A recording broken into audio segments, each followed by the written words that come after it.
ನಮಸ್ಕಾರ, ಕರ್ನಾಟಕ ನ್ಯೂಸ್ಗೆ ಸ್ವಾಗತ. ನಾನು ರಫೀಕ್ ಅಹಮದ್. ಕೂಡ್ಲಿಗಿ ತಾಲೂಕಿನ ಐಗಳ ಮಲ್ಲಾಪುರ ಗ್ರಾಮದ ಗರುಡೇಂದ್ರಿ ಮಠದ ಆವರಣದಲ್ಲಿ ವೀರಾಂಜನೇಯ ಸ್ವಾಮಿಯ ದಾಸೋಭವನ ಉದ್ಘಾಟನಾ ಕಾರ್ಯಕ್ರಮವನ್ನು ಅದ್ದೂರಿಯಾಗಿ ಹಮ್ಮಿಕೊಳ್ಳಲಾಯಿತು. ಕೂಡ್ಲಿಗಿ ವಿಧಾನಸಭಾ ಕ್ಷೇತ್ರದ ಶಾಸಕರಾದ ಡಾಕ್ಟರ್ ಶ್ರೀನಿವಾಸ್ NT ಇವರುಗಳ ಅಧ್ಯಕ್ಷತೆಯಲ್ಲಿ ಕಾರ್ಯಕ್ರಮ ಹಮ್ಮಿಕೊಳ್ಳಲಾಯಿತು. ದಿವ್ಯ ಸಾನ್ನಿಧ್ಯವನ್ನು ಶ್ರೀ ಶ್ರೀ ಶ್ರೀ ಪ್ರಶಾಂತ ಸಾಗರ ಸ್ವಾಮಿಗಳು ಹಿರೇಮಠ ಕೂಡ್ಲಿಗಿ, ಶ್ರೀ ಶ್ರೀ ಶ್ರೀ ನಿರಂಜನ ಪ್ರಭು ಸ್ವಾಮೀಜಿಗಳು ಇಮ್ಮಡಿ ಶರಣಾಚಾರ್ಯರು ದಾಸೋಹ ಮಠ ಕಾನಮಡುಗು, ಶ್ರೀ ಶ್ರೀ ಶ್ರೀ ಮಾರುತಿ ಸ್ವಾಮೀಜಿಗಳು ಮುಖ್ಯ ಅತಿಥಿಗಳಾಗಿ ಜಗಳೂರು ವಿಧಾನಸಭಾ ಕ್ಷೇತ್ರದ ಶಾಸಕರಾದ ಡಿ ದೇವೇಂದ್ರಪ್ಪರವರು, ಮೊಳಕಾಲ್ಮೂರು ವಿಧಾನಸಭಾ ಕ್ಷೇತ್ರದ ಶಾಸಕರಾದ YN ಗೋಪಾಲಕೃಷ್ಣ, ಮಾಜಿ ಸಚಿವರಾದ ಶ್ರೀರಾಮುಲು, ಸಮಸ್ತ ಭಕ್ತಾದಿಗಳು ಹಾಗೂ ಸಾರ್ವಜನಿಕರು ಹಾಗೂ ಮಾಧ್ಯಮ ಮಿತ್ರರು ಉಪಸ್ಥಿತರಿದ್ದರು. ಜಗಳೂರು ವಿಧಾನಸಭಾ ಕ್ಷೇತ್ರದ ಶಾಸಕರಾದ ಡಿ ದೇವೇಂದ್ರಪ್ಪರವರು ಕಾರ್ಯಕ್ರಮ ಉದ್ದೇಶಿಸಿ ಮಾತನಾಡಿದರು.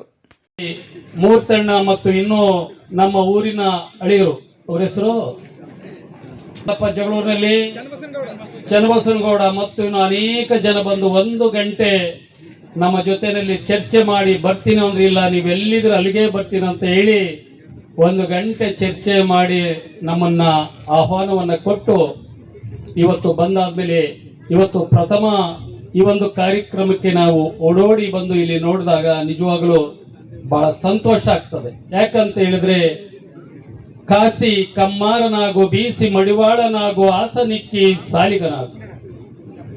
ಕಾಸಿ ಕಮ್ಮಾರನಾಗು, ಬೀಸಿ ಮಡಿವಾಳನಾಗು, ಆಸನಿಕ್ಕಿ ಸಾಲಿಗನಾಗು, ವೇದವನ್ನು ಓದಿ ಆರುವನಾಗು, ಏನಾದರಾಗು ಮೊದಲು ಮಾನವನಾಗು. ನಾವು ಮನುಷ್ಯರಾಗಿದ್ವಾ?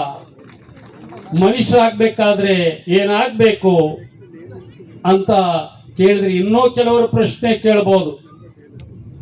ನಾವು ನಿಮಗೆ ಹೆಂಗ ಕಾಣ್ತೀವಿ ಶಾಸಕರೇ ಅಂತ ಕೇಳಿದ್ರೆ, ಶರೀರ ಭಾಗದಲ್ಲಿ ಕೈಯಿರ ಕಡೆ ಕೈ, ಕಾಲಿರ ಕಡೆ ಕಾಲು, ಇನ್ನೇನೋ ಅಂಗಾಂಗಗಳು ಪಂಚೇಂದ್ರಗಳು ಇದ್ದಟ್ಟಿಗೆ ಅವನು ಮನುಷ್ಯನಾಗೋದಿಲ್ಲ. ಹಾಗಾದ್ರೆ ಯಾರು ಮನುಷ್ಯ?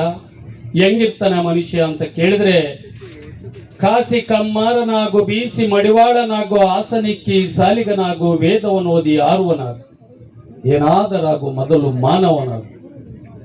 ಆಗ್ಬೇಕಾದ್ರೆ ಆ ಮಾನವ ಯಾರು ಅಂದ್ರೆ ಸಕಲ ಜೀವಾತ್ಮರಿಗೆ ಲೇಸನ್ನು ಬಯಸುವಾತನೇ ನಿಜವಾದ ಮಾನವ ಅನ್ನಂಥದ್ದು ಶರಣರು ಹೇಳಿರೋದು ನಾವೆಲ್ಲರೂ ಕೇಳ್ಪಟ್ಟಿವಿ. ಹಾಗಾಗಿ ಇಂಥ ಧರ್ಮ ಕಾರ್ಯಗಳು ನಿಜವಾಗ್ಲೂ ಬಹಳ ಅರ್ಥಪೂರ್ಣ. ಈ ಕಾರ್ಯವನ್ನ ಈ ಶ್ರಾವಣ ಮಾಸದಲ್ಲಿ ಇಟ್ಟಿರೋ ಇನ್ನೂ ಸಂತೋಷದ ವಿಷಯ. ಶ್ರವಣ ಅಂದ್ರೆ ಏನು? ಉಂಡೆ ಕಟ್ಕೊಂಡು ತಿನ್ನದ, ಕಲ್ಲ ಆ ನಾಗರಿಗೆ ಹಾಲೆರಿಯದ, ಇನ್ನು ಏನೇನೋ ನಮಗೆ ಇಷ್ಟವಾಗಿರ್ತಕ್ಕಂಥ ಸಿಹಿ ಊಟನ ಅಲ್ಲ.